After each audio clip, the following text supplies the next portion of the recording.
So today, I generally do my research in biofield therapies, and I generally speak about biofield science, and I had the pleasure of actually taking my understandings of placebo and framing them in what can we say about placebo and its relationship with consciousness. So just to give you kind of an overview of what we're going to discuss today, I want to talk a little bit about the history of placebo. What is placebo? How do we currently understand it? How did it even come about, this term? And then we'll dive into a little bit of the evidence for and the mechanisms behind placebo effects. What do we currently know? I'm then going to propose that we think about placebo in a new way. And then finally, I know many of you, if not most of you, are clinicians. I just thought it would be useful to kind of give some tips in terms of taking the information that we know about placebo and putting them into common sense guidelines for clinical practice. So let's just start with the historical view. Many of you may have seen this comic before. There's Mama Pill talking to Daddy Pill, and there's Baby Pill in the back, basically having an existential crisis because he's just found out he's a placebo. So Mama is telling Daddy, honey, go and talk to him. He just found out he's a placebo. So the existential crisis that this Baby Pill is having is, does he really exist? Is he just nothing? Because isn't that what a placebo is? This is just really an absolutely fascinating topic, and for those of you who aren't familiar, it's kind of interesting to think about where placebo came from. How many of you are familiar with where we came up with the term placebo? Okay, I don't see any hands raised, and it's really amazing because when you look at how the whole idea of placebo and placebo-controlled trials came about, it was actually due to Mesmer. Now, how many of you have heard of Mesmer? Okay, and most of us hear about him as being the father of hypnosis, right? Now, what some people don't actually know is that Mesmer talked a lot about something that he called animal magnetism, and actually his initial approach, which was later called hypnosis, involved making passes across the body with his hands. So essentially what he would do is he would have a person laying on the table and he would be running his hands over their body. So really what it seems like he was up to was a form of biofield therapies. And later, that became to be called hypnosis. But so he was making these major claims about what he could do with shifting, animal magnetism and these magnetic fluids over the body. And this called into question, many things. So they brought in Ben Franklin and a number of other scientists, well-known scientists at the time. Actually, one of them was the maker of the guillotine. And apparently one of the other people on the scientific board later was beheaded by that guillotine. But that's a different story. Ben Franklin actually came in to debunk Mesmer. And so the experiments that they did were very interesting. And for those of you who may be familiar with the Rosa et al. Study that was published in JAMA on therapeutic touch, where they tried to debunk therapeutic touch, Ben Franklin's methods were kind of similar. So the way that he debunked this therapy was to have what he called sham, and they basically were trying to figure out whether the patient could detect where the practitioner's hands were. And if the patient couldn't detect where the practitioner's hands were, it was therefore a sham. So it wasn't necessarily based on clinical response as much as it was based on whether the patient could figure out where the hands of the practitioner were. Anyway, that's what actually started the whole idea of sham therapies and comparing verum treatments to sham treatments, and lo and behold, the placebo control and the idea of placebo was born.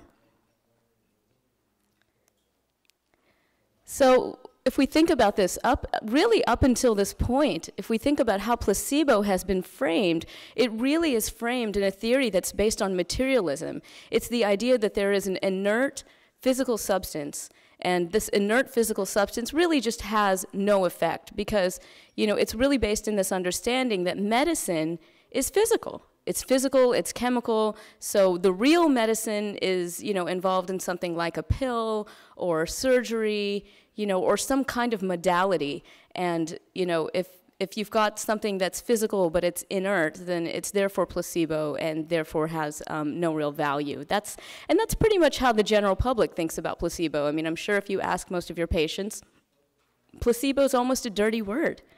It's almost this idea that, I've been cheated or I didn't get anything. I didn't get anything real. And that's really how it's still framed today, I would say. If you delve into the meaning of the word a little bit deeper, you see that placebo really comes from the term "I shall please." And, you know, while the initial idea of placebo has been shifted a little bit since 1811, you can see that the revised Quincy's Lexicon Medicum defines placebo as an epithet given to any medicine more to please than to benefit the patient. So, you know, it's really about appeasing the patient. It's not necessarily about making them better. But what actually happens during a placebo response? Well, patients actually do get better in a placebo response. So it's not necessarily just that they're pleased, but their physical symptoms sometimes also tend to remit, in some cases to a full remission or at least a very long-lasting change. And what also still holds true is that you can't attribute the clinical improvement to what is being thought of as the active therapy, whether that active therapy is a drug, even an integrative medicine modality, or even surgery. So now I want to delve a little bit into the data and what we know about the data in terms of where the robustness of placebo effects, and then we're going to dive into a little bit about how we might be able to really reframe our thinking around placebo. So before I do that, I just want to, you know, highlight what might be the obvious to some, certainly to researchers who are studying placebo. As you can imagine, the study of placebo has to be extremely rigorous, and so it's important that when you're studying for placebo effects, you're recognizing the other effects that can drive clinical responses that are not placebo.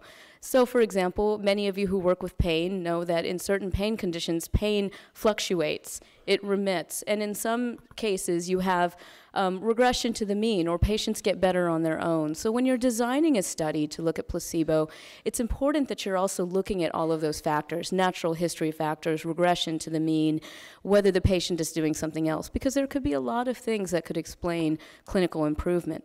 And so when I'm talking about the studies that I'm talking about today, just know that those studies actually did control for, if you will, those variables to really look at placebo effects. So there's been quite a bit in pain, and many of you are probably familiar with this work. And while Dr. Benedetti and Luana Coloca are not the only ones who have been looking at placebo in pain, they're certainly the leaders, I would say, in this research field. They've done quite a bit to look at the effects of placebo in pain. And because they've done this in clinical studies as well as animal studies and in very carefully controlled designs, they've been able to really tease apart different aspects of placebo that we'll talk about. So if you're curious about what the effect size is, what's the clinical effect for placebo? Is it meaningful? What the literature suggests, looking across the board at a number of studies, is that they're fairly robust. How many of you are familiar with the Visual Analog Scale, or the NRS? Okay, many of you. It's a self-report measure that's used to basically measure a patient's feeling of subjective pain, and it's usually from 0 to 10. It's actually considered one of the most reliable indicators of subjective pain still to this day. And so what we see is that when patients are reporting improvements due to a placebo, they're actually reporting improvements that are anywhere from 2 to 5 units. So fairly substantial clinical effects with placebo for pain. Now, what's really interesting is that Benedetti and his colleagues have figured out that there isn't just one neural pathway for placebo effects. And this is really, this is very, very interesting, because a lot of how placebo effects happen in the body really depends on our conditioning. It depends on our conditioning, and it depends on our prior experiences. So, for example, I've done experiments where they have administered a placebo to different types of pain patients. And if that pain patient was used to getting opioids, then if they received a placebo, what they found was that the placebo effect was blocked with an opioid antagonist. If that patient, if a different patient was given the same placebo, but they were used to taking NSAIDs, they would actually find that the placebo effect would be blocked by something that would block the response to NSAIDs. So this suggests that we literally weave, you know, if you will, physiological grooves in the body, and our responses to placebo aren't just through one pathway. They're really based on what we're used to. Now, how many of you have ever seen this, remember this Newsweek thing? I have to tell you, as a clinician, I'm a clinical psychologist, and when I saw this, it just, it upset me so much, because I thought, wow, how are the depressed people going to feel when they see this? I mean, antidepressants don't work. In truth, that's really not the message. The message is antidepressants aren't necessary to relieve depression, but depression is treatable. And sometimes that message gets lost in the media when we're talking about placebo. Well, what is this cover based on? It's really based on several studies, but probably most well known is the study of Irving Kirsch, who in 1998 did a meta-analysis examining the placebo effect for antidepressants. And what he found, looking across the board for medications for depression, was that inactive placebos actually accounted for 75% of the effects of the drug itself. And when they looked deeper, they found that 25% of those may be due to nonspecific factors and 50% to placebo, but essentially 25% of the response to antidepressants was only explained to the drug itself. The rest were due to other factors, including placebo. Well, as you can imagine, this stirred up quite a bit of controversy, among the U.S. and clinicians and pharmaceutical companies and whatever. So they went further in their studies, and they were actually able to pull all of the studies that were collected by the FDA, because you may know that not all of the studies that are submitted to the FDA are actually published. So here they had access to a lot of unpublished studies as well, and they actually found that it was even higher when they looked at all of the studies across the board, including the unpublished studies from the FDA. The placebo effect really accounted for 82% of the drug response. But it didn't really even just stop with US studies. In the UK, the National Institute for Health and Care Excellence has also reported that the differences between antidepressants and placebo are incredibly small. So for those of you who are familiar with this gold standard depression measure called the Hamilton D, the range of scale is from 0 to 53, and they found basically a 3-point difference between placebo and antidepressant, suggesting again that even if placebo effects exist over and above antidepressants in this case, the effect is pretty small.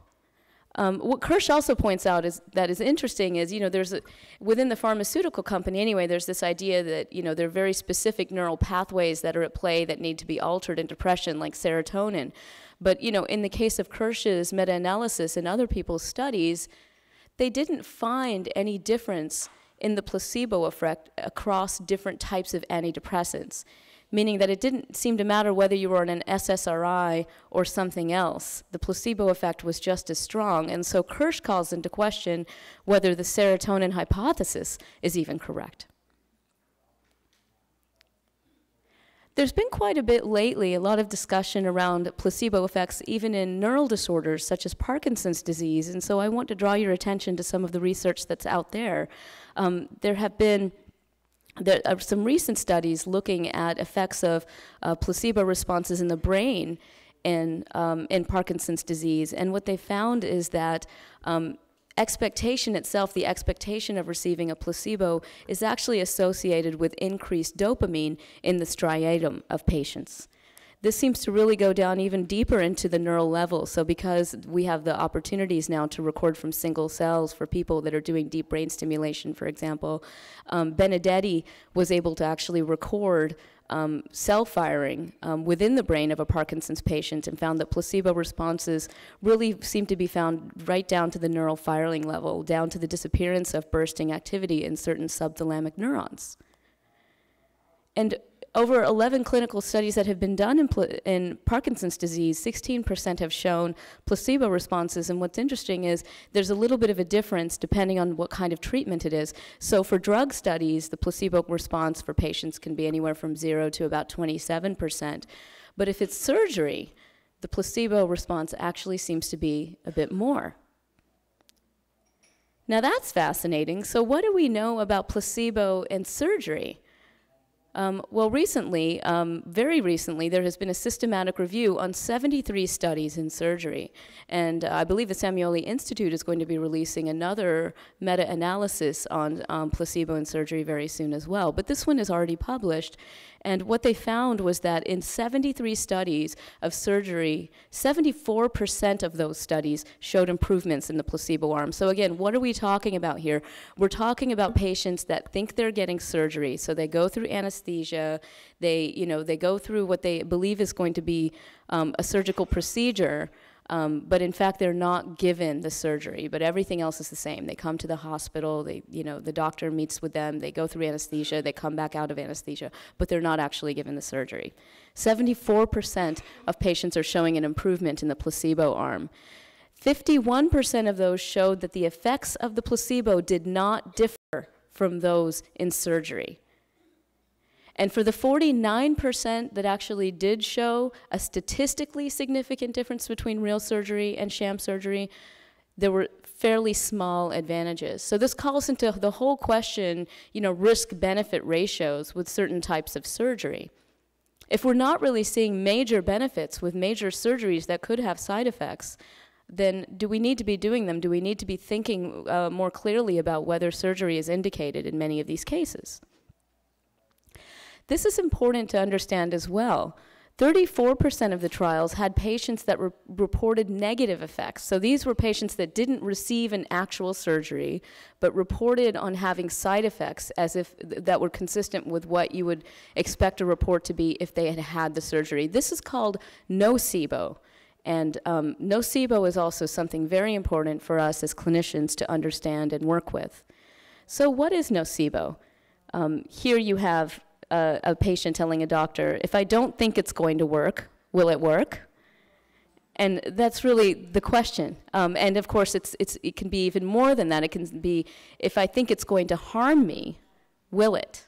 And that's really the heart of nocebo. Nocebo responses can sometimes be just as powerful as placebo responses, so it's important that we know that. And the other thing about nocebo responses is that it doesn't necessarily mean you have to get something to have a nocebo response. So a nocebo response can include feeling worse even after you visit the doctor for, quote, no reasons. There's something happening, of course, when the patient goes to the hospital and visits the doctor, and even if they're not given a medication, they can have a nocebo response, meaning they feel worse instead of better. Now, what's interesting is there are neurophysiological effects that are associated with the nocebo response, and in many cases, they're the opposite effect of what you would see in a placebo response. So, for example, in a placebo response, if you would see more opioid activation and more dopamine activation, for example, in pain, in a nocebo response, you'd see the opposite. This has been studied. You'll actually see less opioid and less dopamine activation in a nocebo response. So nocebo responses are very much influenced by conditioning and suggestion, as well as the interaction with the doctor and with the medical system. I just want to point out that placebo effects occur in all types of medicine, including integrative medicine. And it's important for us to understand, because I know many of us deal with this. People will come up to us and say, oh, well, Reiki is just placebo, or acupuncture is just placebo. That's not what we mean. We don't mean that, placebo effects account for all aspects of integrative medicine. But certainly they exist within integrative medicine. And in fact, we take advantage of those effects, as we'll discuss later. So this might call into question, what does this actually mean? Here you've got a woman patient that's asking the doctor, are you a doctor or are you a placebo? What is it that we're practicing? Is it that, medicine is just fatally flawed and we don't know what we're doing and we don't know what to practice? Or is it that our entire idea of what placebo is really backwards? The way that we're language it, the way that we're framing it, is that really the issue? So I'm going to challenge us now to think about a new way of framing placebo, both for ourselves in our practice and for our patients, and in terms of educating others on what the placebo effect really is. To understand this more, it's important for us to think about the advances and the gains that we've made since placebo was first conceptualized. Back then, as we mentioned before, the body was really thought of as a machine, and not only a machine, but a machine with very distinct parts that didn't talk to each other. And so here you've got, the body that's basically shunning the immune system, because I want to remind people that only 30 or so years ago, the idea that the immune system was connected to the nervous system was highly controversial and in fact kind of laughable. So Bob Ader and Cohen and many of their colleagues who founded the area of psychoneuroimmunology had a lot of trouble getting traction for their ideas. Some of them were denied tenure. It was very difficult for them to get funding for their research. And in fact, what we know now, thanks to the advances of psychoneuroimmunology and neuroimmunology, is that the immune system is absolutely tied to the central nervous system. The immune system, the hormonal system, the nervous system all work together. These are not discrete and separate systems. In fact, they are probably very much linked into one general organizing system. It's just where we're putting our vantage point. And it's come to the point now where there is this recent study that was published in Nature showing evidence that suggests that there's actually microvascular vessels that are immune functioning in the brain, something that again was thought to be absolutely impossible. So because we're having these scientific advances in our understanding of how the body works in terms of the different systems that talk to each other and the mind-body effects, our view of placebo also needs to shift. And what we really know is that the placebo effect is a mind-body phenomena. Now, I mentioned Bob Ader and Dr. Cohen, who are the founders of psychoneuroimmunology. The seminal study that they did was actually a placebo study. It was on conditioned immunosuppression in rats. And so what they found, in fact, was that the immune system and the neural system talk to each other, absolutely. But how did they find that out? They paired saccharin with cyclosporin A, I think it was, as a stimulus. And what they did is they injected the rat with both of these for quite a while, right? And then they stopped injecting the rat with the immune stimulator, and they started just giving it saccharin, and they found that the rat actually still responded as if it had been given the immune suppressant, rather. So what they found was that immunosuppression, in fact, could be conditioned. And since then, there have been numerous studies looking at this, not only in animals, but in humans. Conditioned immunosuppression happens in humans as well. And again, the neurophysiological pathways are dependent on our conditioning. It depends on what we've been given before in terms of how our immune system reacts now. And people are actually now looking into this clinically to see whether or not we can maintain certain immune responses in patients without having to give the drug. So again, the placebo effect is very much a mind-body phenomena. It's absolutely context dependent. And what that means is that there is no such thing as an inert treatment, because you cannot separate placebo from context. In fact, placebo is very much all about the context, and that includes our healthcare system. That includes the environment that the patient is exposed to on all levels.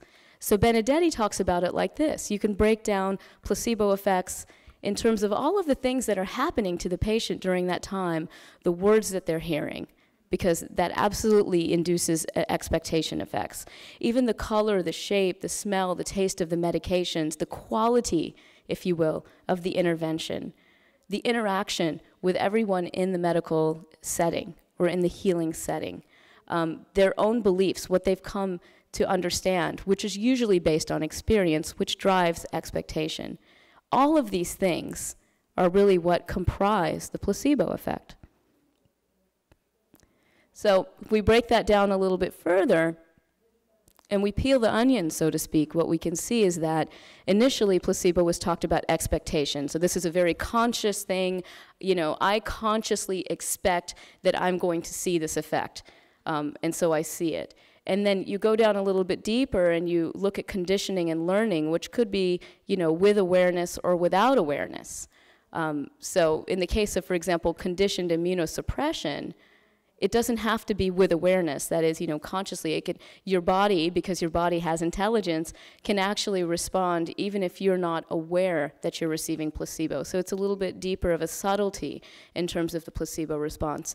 And then there are the meaning effects and the context effects that absolutely have to do with our patient-practitioner interaction and the healing ritual. Those are even more deeper, more subtle. So this really brings us to the question of how placebo relates to consciousness.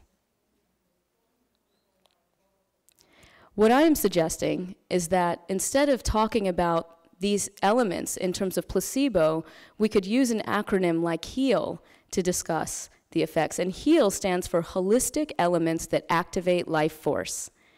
Now, life force is a rather provocative term, and it's probably scientifically better to say something like holistic elements that activate salutogenesis, or the paths of healing, but that would spell HEAS, and that just doesn't sound as fun as HEAL. So we'll go with HEAL for now, and we'll rethink this whole paradigm, thinking about these elements. If we look at it from this framework, then what we understand is that healing really occurs from the inside out. It starts with consciousness. It starts with our own consciousness as healers, and it works with the consciousness of the patient. From consciousness, we develop our levels and our depths of intention or volition, meaning our deep desires to promote healing in ourselves and in our patients. That's where it begins. And then through this process, we establish and develop connection. Connection meaning what has been discussed in the scientific literature as patient-practitioner interaction. The quality of our interaction with our patients, I'm sure you agree, depends quite a bit on our level of consciousness, our state of being, our capacity to empathize, our capacity to be really present with our patients. So that's what really drives connection. That is absolutely reflected in the healing environment, which includes the physical environment, but also includes the emotional and energetic aspects of the environment. That is what helps drive conditioning or learning when a patient comes in to what they feel is a healing environment with a doctor that is really holding presence for them. That's where they learn to, their body learns to relax, their mind learns to relax, they learn to trust the process, and they open to whatever the therapy is in a deeper way. And then, of course, all of those effects will drive the conscious, that is, with awareness, expectations of whether or not they think that this medicine is going to be effective. So if we think about placebo from this vantage point, it's very much a consciousness-based process. And the role of your consciousness cannot be excluded in this process. In fact, the role of consciousness is really what is driving placebo effects here. Your state of consciousness essentially allows to hold space. It allows to hold presence. It allows for the deeper aspects of consciousness to flow to augment the healing response. So placebo, in this case, is nothing more than consciousness manifested in all of these different forms. So just kind of summarize the old versus new thinking of placebo versus something like HEAL, placebo is really based on a materialist model that suggests that the only effects of medicine can only be from physical chemical substances. So what we have right here, HEAL, on the other hand, is based on the premise that the spirit exists, the mind exists, the body exists, and they all interact with each other. And in fact, consciousness itself is really what's driving major effects of healing. That is the context. So in the old model of placebo, contextual factors really serve to please, but they don't really tend to benefit the patient. That's the actual definition that's still in placebo. But in fact, based on the evidence, we know that's not true. These so-called placebo effects actually drive benefit, not just please the patient. And so in the new way of thinking about placebo, context is actually a major driver of the healing effects. It's not just about the substance that's being given. The old view of placebo is really an either-or effect. Either the drug works or it doesn't. Either it's better than placebo or it doesn't. If it's not better than placebo, then it doesn't work. That's really an either-or model of thinking. The new view of placebo is a both-and. It suggests that context matters and the treatment matters. the context is actually part of the treatment, so it's hard to separate it. But in fact, what we need to be looking at in our research at this point are the possibilities of multiplicable effects. If the context is sufficient, are our responses to the treatment better over and above the treatment? That would be a multiplicative model, not an additive model. Finally, the old view of placebo suggests that placebo effects are really caused by the brain. They're caused by neurocognitive mechanisms. It's all brain-based and biology-based, and that's really where it stops. The new model of placebo suggests that the responses are actually mediated by consciousness, but they are reflected in the physical system. And this is an important distinction because this type of framework allows us to better understand effects that are on the bioenergetic and spiritual levels, including things like distant intention, for which there is evidence. So now we want to shift a little bit from the new view of placebo and think about practically how can we incorporate this into our daily lives based on what we know from the evidence. What are the common sense things that we can do to maximize healing effects? So lessons from research suggest that if the patient knows they're getting treatment, it's actually helpful. So what that basically means is, in some cases, they've done studies where the patient is getting an infusion, for example, and they don't actually know whether they're getting an infusion of saline or placebo or the drug. And the interesting thing is, again, the body responds. Even if it's a placebo, there's a placebo response with non-conscious awareness. But if the patient knows that they're getting something, there's a greater effect. Verbal suggestions can absolutely induce certain expectations of benefit.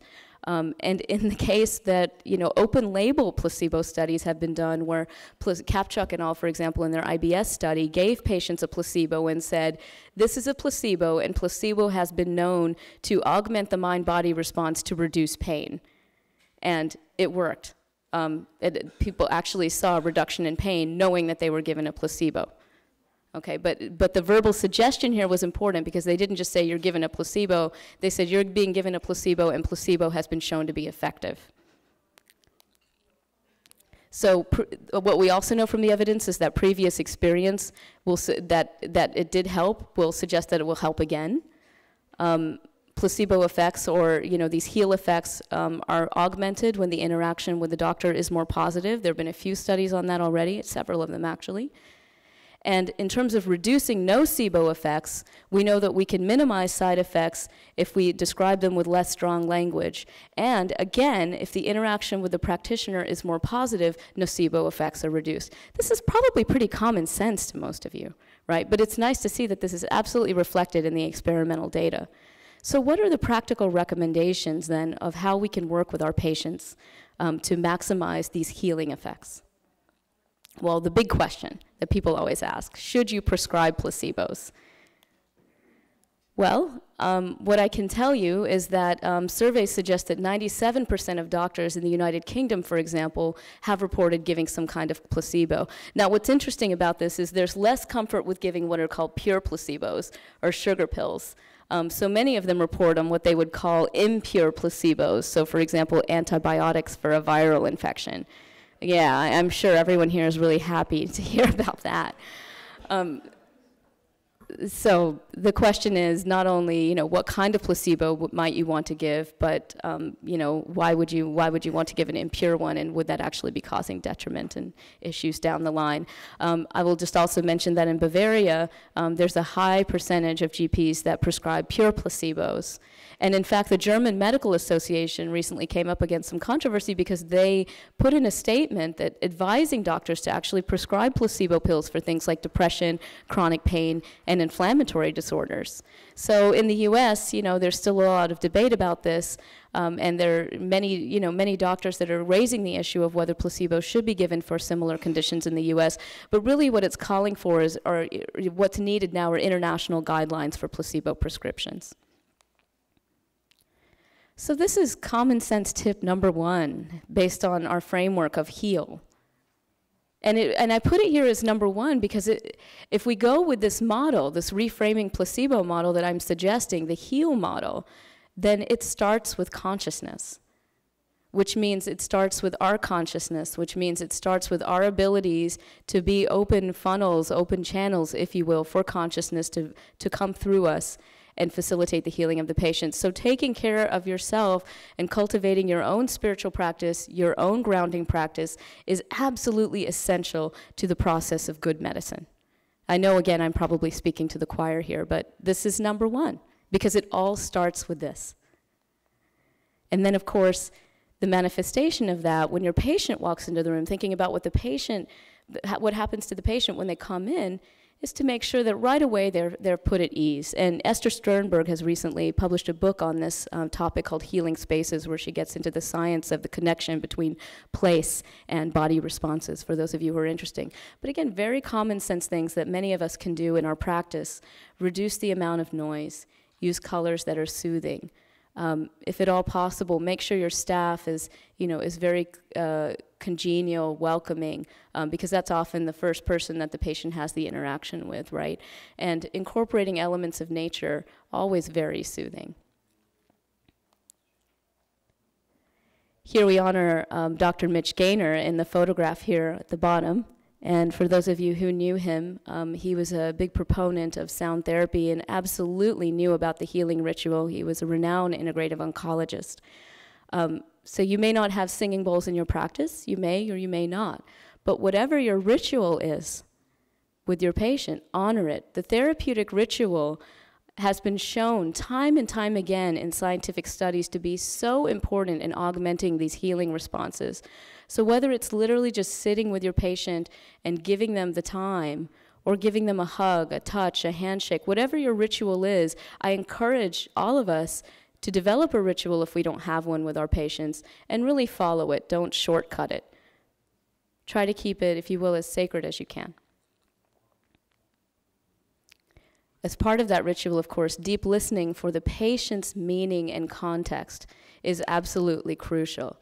So this doesn't necessarily mean you have to ask them the questions, right? But if you deeply listen to your patient, if you have the ability to deeply listen to your patient, then you can probe for these answers based on what they're saying. What does their illness mean to them? What is the meaning of their illness to them? What does it mean to have whatever they have? What will it mean to get better? What does the patient believe that she or he needs to feel better and to foster his own healing process? This is a crucial question. And then knowing that, how can you help that patient? Maybe not even necessarily with providing those elements yourself, but helping the patient to find those elements that the patient needs to facilitate his or her own healing process. These are ways that you can really augment the meaning and context effects. Enhancing expectancy. Expectancy is a big, big part of the heal effects. And so using language that is fairly strong, of course, you don't want to overshoot, but you want to use really strong, clear language here to induce expectancy effects that are going to be stronger. So saying something like, if you have a patient, for example, with chronic pain, saying acupuncture absolutely reduces pain for your condition. It's going to be a lot better than saying, well, some studies suggest there might be a benefit. We don't really know, but you can try it. You can say that. I mean, and this goes to the statement on the slide, which is that the evidence also suggests that the more you believe that the therapy is going to work, the greater the chances are that it's going to benefit the patient. And this is probably mediated by this process of expectancy. The patient can tell, even, forget about from an energetic level, even from just your behavioral level. The tone of your voice, your body language, all of those things matter. So the patient can tell right away whether you believe what you're saying. And the more you believe in the therapy that you're recommending, the more likely it is that they're going to benefit from it. Finally, a word on reducing nocebo responses.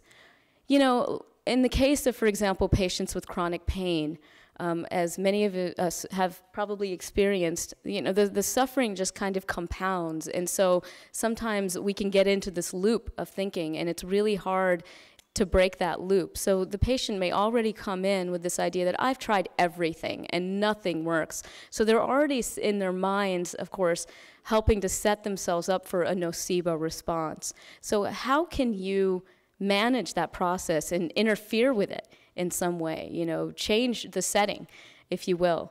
And the best way that we know how to do this is to cultivate a deep, strong relationship with your patient. The more your patient trusts you, the more likely they are going to be to let go of their negative expectations that a therapy is going to work or not work. So, you know, in short, really, reducing nocebo effects are all about instilling hope. So I want to just briefly mention the Consciousness and Healing Initiative that Mimi talked about. This is a collaborative accelerator to forward the real-world transdisciplinary science and application of consciousness and healing practices. And I mention this because in terms of resources, we're just starting up. Our website should be up very shortly. We plan to provide resources for clinicians and for patients on these aspects. We've been doing a lot of work so far in the biofield area, so there'll be quite a bit of resources around that area, but we will be developing other resources, including resources to language what placebo is, both for doctors and for patients. I do want to mention that we had a wonderful meeting of biofield science and healing last year at the Pacific Pearl here in San Diego that was sponsored by Miraglow Foundation, Chopra Foundation, Samueli Institute, Institute of Noetic Sciences. And for those of you who are interested in the biofield work, we're going to be releasing a special issue on biofield science and healing in a few weeks. Actually, it will be coming out in Global Advances in Health and Medicine in November. So, you know, the power of integrating our networks here is huge, and CHI is really a collaborative accelerator. We're focused on bringing together communities, and communities includes organizations, such as the organizations listed here, but it also includes us. And so by accelerating our understanding of healing, we understand that's an alchemical process. It truly is an alchemical process, meaning that we need to bring in all of the elements to create the new understanding of healing. So we absolutely need, you know, the acumen of the scientist and the inventor, but we also deeply need the heart of the clinical practitioner who understands what it's like to promote healing in their patients on a day-to-day level. We need the fire of the spiritual practitioner who provides the grounding for our understanding, and we need the innovation, the creativity of the artist who understands what it's like to open to spirit and create. So by bringing these communities together, CHI hopes to accelerate our understanding of healing on all levels. I want to thank you all for the incredible work that you do. I love this quote by Hippocrates, the life so short, the craft so long to learn. I think many of us may feel that way. So thank you very much.